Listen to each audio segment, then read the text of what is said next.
Dans le petit village de Pessis, où le temps semblait s'arrêter, les Amusaga, un groupe d'amis passionnés de mystère, se réunissaient régulièrement pour partager leurs découvertes et leurs théories sur les affaires les plus énigmatiques.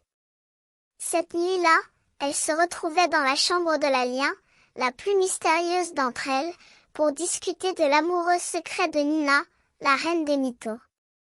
Salut les filles! Salut Nina, ça va? Demanda Dido, la leader du groupe, en refermant la porte derrière elle.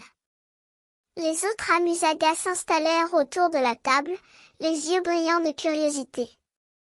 Il est magnifique, cet amoureux, murmura Nina, les lèvres pincées. Mais personne ne semblait croire à sa version. Elles avaient déjà entendu cette histoire à plusieurs reprises, et chaque fois, Nina avait changé de version. Pourquoi tu ne peux pas le dire encore, Nina? Demanda Cafard, la plus sceptique du groupe. Nina haussa les épaules, mais personne ne la crut. Les Amusaga décidèrent de mettre leur intelligence collective au service de la recherche. Ils fouillèrent la chambre de Nina, sans trouver le moindre indice. Mais alors, Dido avait une idée.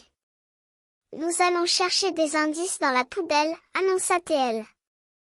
Les autres se regardèrent, choqués. Mais Dido était déterminée. Après quelques heures de recherche, elles découvrirent une petite lettre cachée dans la poubelle. Les Amusaga se regardèrent, impressionnés. C'était la preuve qu'elles cherchaient. C'est toi, l'amour de ma vie, Lunina, les yeux brillants de larmes. Les Amusaga se turent, stupéfaites. Elle l'avait dit, elle avait un amoureux. Mais alors, Nina se tourna vers Cafard et Nina, ses amis les plus proches. Vous voulez voir ce que j'ai trouvé dans la chambre de mon crétin de frère? Demanda-t-elle, un sourire aux lèvres. Et cela, c'était le début de la fin.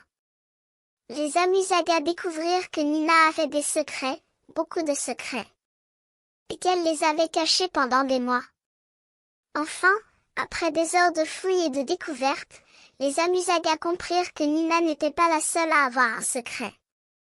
Toutes les Amusaga avaient des secrets, et c'était cela qui les unissait.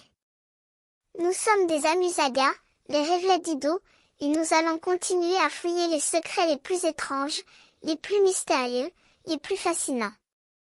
Et nous allons les partager avec le monde. Les Amusaga se regardèrent, sourirent, prêtes à affronter les défis qui les attendaient. Et ainsi, leur aventure recommença, plus forte, plus mystérieuse que jamais.